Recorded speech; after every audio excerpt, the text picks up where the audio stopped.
Selamat pagi Bapak Ibu serta saudara yang terkasih di dalam Tuhan Yesus Kristus. Selamat berjumpa kembali di dalam renungan Selasa pagi. Tentunya sebelum kita melaksanakan aktivitas kita hari ini, kita akan bersama-sama merenungkan firman Tuhan terlebih dahulu, dan kita juga akan masuk di dalam saat teduh. Mari kita masuk di dalam saat teduh.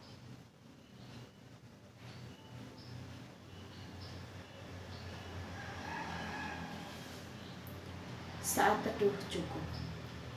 Marilah bersama-sama kita mulai renungan Selasa pagi ini dengan mengikrarkan di dalam hati kita bahwa pertolongan kita adalah dalam nama Tuhan yang menciptakan langit dan bumi. Kasih karunia dan damai sejahtera dari Allah Bapa kita dan Tuhan Yesus Kristus ada pada saudara sekalian. Amin. Marilah pada kesempatan hari ini kita akan bersama-sama memuji dan memuliakan nama Tuhan dari Kidung Pasamuan Kristen Pracoyo lan Pasrah.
Bait yang keempat.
Setelah kita memuji dan juga memuliakan nama Tuhan, tiba saatnya kita hendak mendengarkan firman Tuhan.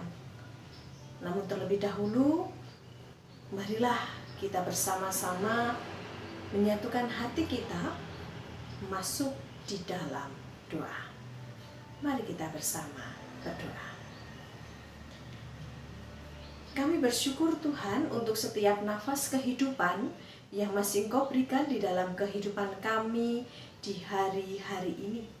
Hal itu nyata di mana Engkau boleh memberkati kami semuanya ketika kami mengistirahatkan tubuh jasmani kami dari malam hari sampai pagi ini, boleh Engkau bangunkan dengan kesehatan dan kekuatan yang baru. Dan sebelum kami melaksanakan aktivitas kami di hari ini, kami hendak merenungkan firman-Mu sebagai pegangan di dalam kami menjalani hari-hari kami ke depan. Maka dari itu urapilah kami, tuntun kami, sehingga kami boleh mengerti akan apa yang menjadi firman-Mu. Bersabdalah Bapa, kami siap untuk mendengarkannya. Ya, dalam satu nama Kristus Yesus, doa ini kami haturkan. Amin. Jemaat kekasih Tuhan, marilah kita bersama-sama menyiapkan hati kita untuk kita merenungkan sabdanya yang terambil dari kitab Ulangan bab 31 ayat 1 sampai dengan yang ke-8. Kitab Ulangan bab 31 ayat 1 sampai yang ke-8, yang demikianlah sabda Tuhan. Kemudian pergilah Musa, lalu mengatakan segala perkataan ini kepada seluruh orang Israel. Berkatalah ia kepada mereka, aku sekarang berumur 120 tahun. Aku tidak dapat giat lagi. Dan Tuhan telah berfirman kepadaku, Sungai Yordan ini tidak akan kau seberangi. Tuhan Allahmu, dialah yang akan menyeberang di depanmu. Dialah yang akan memunahkan bangsa-bangsa itu dari hadapanmu, sehingga engkau dapat memiliki negeri mereka. Yosua, dialah yang akan menyeberang di depanmu seperti yang difirmankan Tuhan.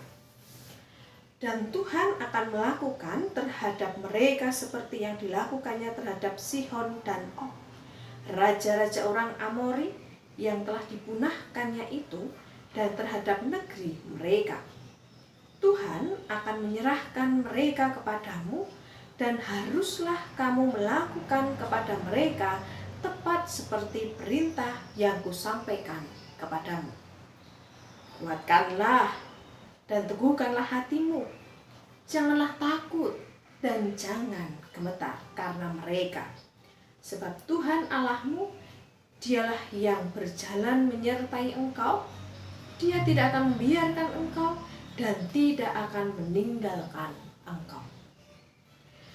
Lalu Musa memanggil Yosua dan berkata kepadanya di depan seluruh orang Israel, kuatkan dan teguhkanlah hatimu, sebab engkau akan masuk bersama-sama dengan bangsa ini ke negeri yang dijanjikan Tuhan dengan sumpah kepada nenek moyang mereka untuk memberikannya kepada mereka. Dan engkau akan memimpin mereka sampai ke mereka memilikinya. Sebab Tuhan, Dia sendiri akan berjalan di depanmu, Dia sendiri akan menyertai engkau. Dia tidak akan membiarkan engkau dan tidak akan meninggalkan engkau. Janganlah takut dan janganlah patah hati. Demikianlah sabda Tuhan yang hendak kita renungkan bersama. Berbahagialah setiap kita yang mendengarkan sabda Tuhan, merenungkannya dan melakukannya di dalam kehidupan hari kesehari. Haleluya. Shalom Bapak Ibu serta saudaraku yang terkasih dalam Tuhan. Tentunya sukacita, kebahagiaan dan kesehatan menjadi harapan kita di dalam kita menjalani kehidupan ini. Agar supaya kita tetap memiliki motivasi dan juga spirit dalam menjalani hari-hari ini, marilah kita sediakan hati kita.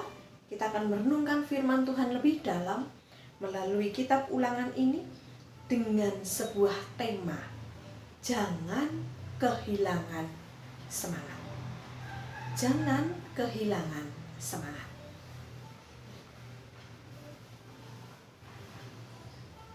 Ibu Bapak yang terkasih di dalam Kristus Yesus,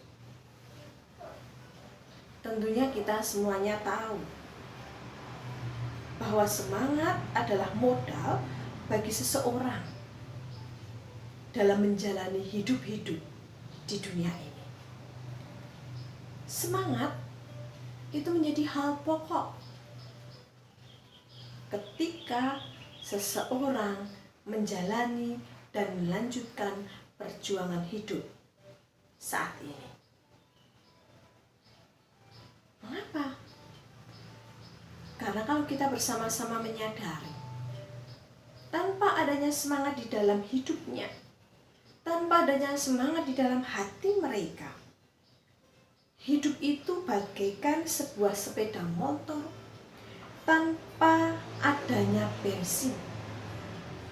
Meskipun kita mencoba untuk menghidupkan, meskipun kita mencoba untuk memutar gas dengan sekuat tenaga, tetap saja motor itu tidak akan bisa jalan. Meskipun kita mendorong dengan sekuat tenaga, tetap saja laju motor itu tidak akan bisa cepat. Sehingga tampak jelas Bapak Ibu serta Saudara yang terkasih dalam Tuhan, bahwa yang namanya semangat, yang namanya spirit, itu sangat dibutuhkan dalam menjalani hidup ini. Maka tak heran kita pernah mendengar sebuah lagu yang sangat familiar di telinga kita, di mana syairnya mengatakan hati yang gembira adalah obat. Seperti obat hati yang senang, tapi semangat yang patah keringkan tulang, dan hati yang gembira Tuhan senang. Kalau kita cermati syair pujian ini, kita pun juga tahu bahwa ketika seseorang mengalami patah semangat, ketika seseorang mengalami patah arang, itu tentu akan menghentikan langkah mereka untuk berjuang. Dan bahkan orang yang berputus asa dan hidup tanpa adanya semangat, itu akan berdampak negatif dalam kehidupan mereka. Tetapi berbeda dengan seseorang yang senantiasa memelihara semangat dalam hidupnya, dengan seseorang yang senantiasa mengubarkan spirit di dalam hati mereka, tentu akan membawa dampak yang positif dan bahkan perubahan yang lebih baik serta yang luar biasa itu bisa terjadi dan dirasakan dalam hidup seseorang. Hal itu sama seperti di dalam firman Tuhan yang menjadi bacaan kita hari ini. Ketika kita boleh mencermati di dalam kitab Ulangan 31, ayatnya yang pertama sampai dengan yang ke-8. Di sana kita boleh mengerti, ada dua hal yang hendak disampaikan firman Tuhan bagi setiap orang yang membaca kitab Ulangan ini. Dua hal itu apa saja? Hal yang pertama bisa kita lihat di dalam kitab Ulangan 31 ini, khususnya ayatnya yang pertama dan kedua, di sana hendak menceritakan, hendak mengisahkan, dan juga memberikan sebuah kesaksian akan kondisi Musa, yang notabene pada saat itu menjadi orang pilihan yang diutus oleh Allah untuk memimpin bangsa Israel, umat pilihan Tuhan, menuju tanah perjanjian. Namun, ketika kita melihat di dalam ayat 1 dan yang kedua, di sana kita boleh mengerti, ternyata di dalam kitab Ulangan ini, Musa menyampaikan akan kondisi dia sudah tidak seperti ketika dia masih muda. Karena di dalam ayat yang kedua kita tahu bahwa pada saat itu Musa usianya sudah memasuki usia yang lanjut, yakni sudah mencapai usia 120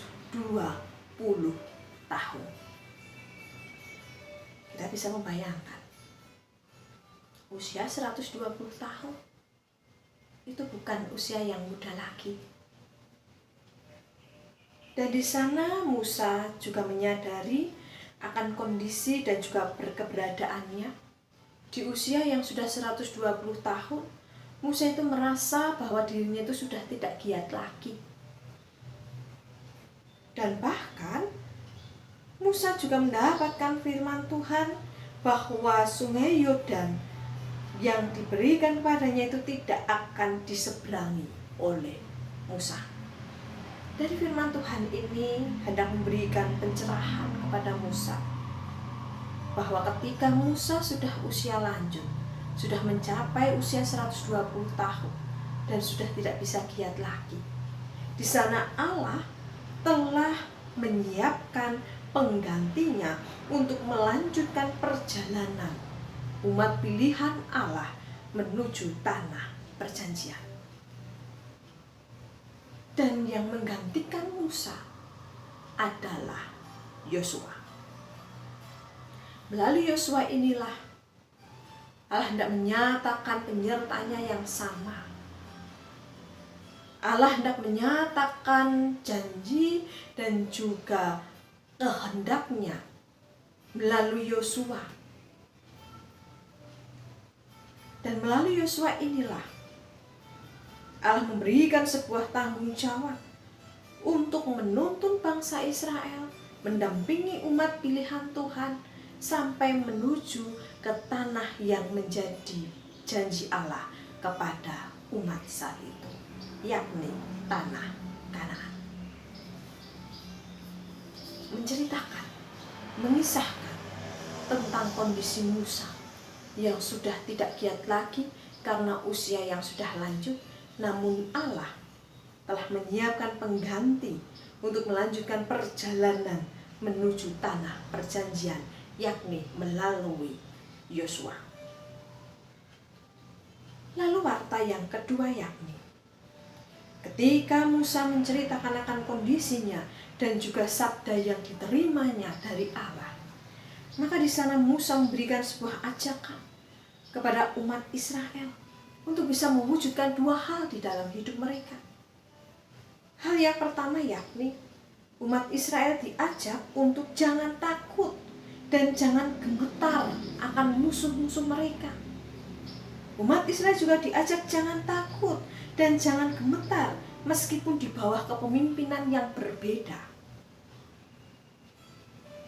Umat diajak untuk tetap memiliki keberanian, untuk tetap memiliki keyakinan.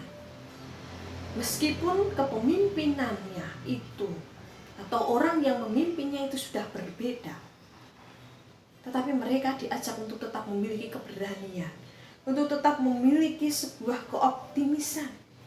Alasannya apa? Alasannya karena Allah itu selalu menyertai mereka. Meskipun pemimpin yang berada di tengah-tengah mereka berbeda, tetapi itu adalah pilihan Allah. Dan di sana Allah turut bekerja. Allah senantiasa menyertai umat Israel. Dan Allah tidak membiarkan maupun tidak akan meninggalkan umat pilihannya berjalan sendiri untuk menuju ke tanah perjanjian. Dengan penyertaan Tuhan yang senantiasa ada dan tidak pernah berubah ini, meskipun dalam kepemimpinan yang mengampunya adalah orang yang berbeda, tetapi itu adalah pilihan Allah. Sehingga umat diajak untuk jangan takut, jangan gemetar, karena di dalam kepemimpinan yang baru itu Allah ikut campur tangan di dalamnya. Lalu ajakan yang kedua, umat Israel juga diajak agar supaya tetap memiliki hati yang gembira. Jangan sampai dalam hidupnya itu memiliki patah hati atau kecewaan atau lain sebagainya. Karena kalau dirasakan ketika umat itu memiliki sikap ataupun perasaan patah hati, karena dengan patah hati yang melanda itu akan menghilangkan, akan menurunkan semangat untuk menjalani hidup di hari-hari berikutnya. Oleh karena itu, umat Israel diajak untuk jangan takut dan janganlah patah hati.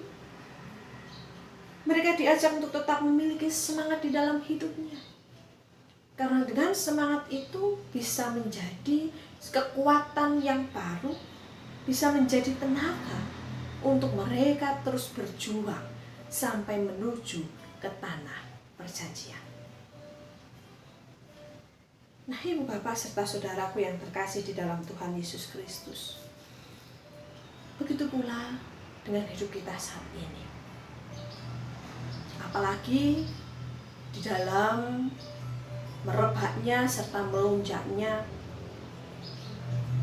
kasus corona dan diberlakukannya PPKM, Dan mungkin ada beberapa saudara kita yang terpapar virus corona.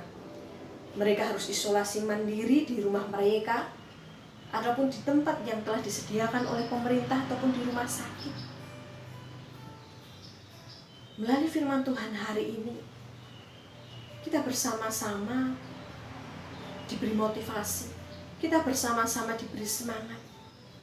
Tidak hanya bagi yang terpapar ataupun yang sedang sakit saja, tetapi bagi kita yang sedang diperhadapkan dengan pergumulan hidup.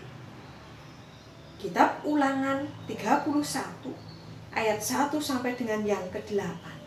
Kita diajak untuk bisa mewujudkan dua sikap di dalam hidup kita. Sikap apa itu? Sikap yang pertama, kita diajak untuk jangan patah hati. Jangan patah arang. Tetaplah semangat ketika kita harus menerima pergumulan kehidupan yang pahit. Ketika kita harus berada dalam isolasi mandiri karena terpapar virus corona, baik di rumah sakit, ataupun di tempat yang telah disediakan pemerintah. Dan ketika kita harus menghadapi permasalahan dan lain sebagainya, Kitab Ulangan mengingatkan kita, jangan patah hati, jangan patah arang, tetapi pupuklah semangat dalam hati kita. Pertahankanlah semangat di dalam hidup kita. Ada seperti di awal tadi, semangat itu menjadi hal pokok yang harus kita miliki. Semangat itu adalah hal yang harus kita upayakan, sehingga kita bisa menjalani, bisa menghadapi, dan melanjutkan perjuangan hidup di dunia ini. Dengan semangat, maka kelemahan raga itu akan bisa kita sembuhkan. Dengan semangat dalam hidup, kita akan bisa melalui setiap pergumulan hidup ini. Dengan semangat dalam hidup kita, itu bisa menjadi obat untuk kita terus memiliki sikap juang dalam menjalani hari-hari kita ke depan. Jangan patah hati, jangan patah arang, tetapi tetaplah semangat dalam menjalani hidup ini. Lalu yang kedua yakni, seperti pujian di awal tadi, Prajoyo lan pasrao, mringalah mo kuoso. Kita diajak untuk percaya, percaya, dan berserah kepada Tuhan. Karena Tuhan tentu memakai segala sarana, memakai segala macam cara untuk memulihkan keadaan kita. Dengan begitu, ketika hati kita tetap memiliki semangat, ketika hidup kita tetap ada semangat, dan selalu percaya serta berserah kepada Allah, maka pemulihan kesehatan, pemulihan keadaan kita, dan juga kebahagiaan maupun sukacita itu senantiasa ada dalam hidup kita. Maka dari itu marilah Bapak Ibu serta saudaraku yang terkasih dalam Tuhan, Kitab Ulangan ini boleh mengajak kita untuk mengupayakan dua hal tadi. Jangan patah hati, jangan patah arang, tetaplah semangat di dalam hidup dan hati kita, serta percaya dan berserahlah kepada Allah. Karena Allah memiliki cara, Allah memiliki berbagai macam sarana untuk memulihkan keadaan kita. Tuhan memberkati. Amin. Bersama kita masuk di dalam saat teduh. Mari kita bersaat teduh. Kami mengucap syukur ya Bapa atas firman yang boleh Engkau berikan dalam kehidupan kami. Melalui kitab Ulangan boleh mengajar dan juga boleh memberikan motivasi untuk kami memiliki semangat di dalam hati dan juga hidup kami, dan juga percaya serta berserah kepada Engkau, sehingga ketika kami harus menghadapi dan menerima kondisi dalam pergumulan hidup kami berkaitan dengan kelemahan fisik kami karena sakit ataupun terpapar virus corona. Dan ketika kami harus menghadapi keberadaan kami yang tidak sesuai dengan apa yang menjadi bayangan kami, mampukanlah kami untuk menjadikan firman-Mu sebagai kekuatan dan juga spirit bagi kehidupan kami. Untuk kami tetap semangat, untuk kami tetap percaya dan berserah kepada Engkau, karena Tuhan senantiasa menolong kami dan Tuhan tidak pernah meninggalkan kami. Oleh karena itu Bapa, kami serahkan kehidupan kami seutuhnya ke dalam kuat kuasa-Mu, dan terkhusus aktivitas kami hari ini, kiranya Tuhan tuntun dari awal sampai akhirnya boleh berjalan dengan lancar. Ampunkan segala dosa dan kesalahan kami, ya dalam satu nama Kristus Yesus, doa ini kami haturkan. Amin. Sebelum kita mengakhiri dan melaksanakan aktivitas kita hari ini, siapkan hati kita dan terimalah berkat dari Tuhan. Terimalah berkat dari Tuhan. Kasih karunia, damai sejahtera, kekuatan serta penyertaan di dalam nama Tuhan Yesus Kristus, Allah Bapa dan persekutuan Roh Kudus senantiasa menyertai saudara sekalian mulai dari hari ini sampai selama-lamanya. Amin.